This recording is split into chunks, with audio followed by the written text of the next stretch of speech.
Nostaljidən retroya, keçmişdən bugünə, həm də elə sabaha, gələcəyə, köhnə Bakıdan yeni inkişaf etmiş müasir şəhərsalma modelinə.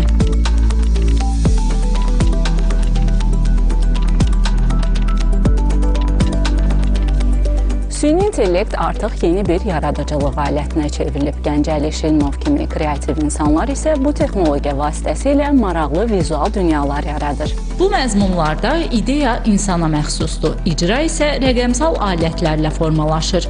Bəs sosial şəbəkələrdə 2-3 milyondan çox baxış toplayan fikirlər necə ərsəyə gəlir? İdeya məndə şəhəri gedəndə formalaşdırır. Yəni, mən detallara çox fikir verirəm. Və məsələn, arxitektur olsun, hekayələr olsun, mən çalışıram bunları canlandırsa necə bir nəticə olar. Yəni, bir il əvvəl məndə sadəcə ideya idi. İndi süni intellektlə real və canlı bir nəticə əldə edə bilirəm.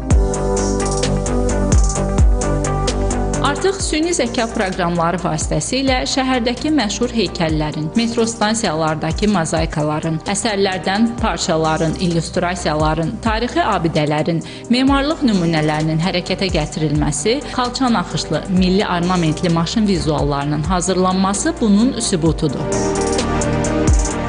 Perspektivi görürəm, çünki əvvəl çox böyük büdcə ayrıldılar, yəni bir video yaratmaq üçün. İndi yəni bir dənə notebook, bir dənə kofe, bir dənə prompt və sən bir qəşəng bir mövzu yarada bilirsən.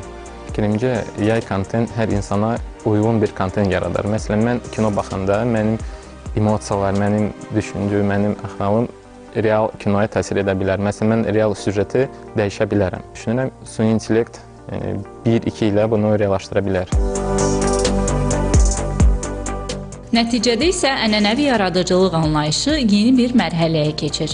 Real və virtual sərhəddi dəyişir. Görünür, gələcəkdə ideyanı kim yaradır sualı qədər necə yaradır nidası da vacib olacaq. Röya Salmanova, Sədrəddin Mirzəyev, Telesəhər.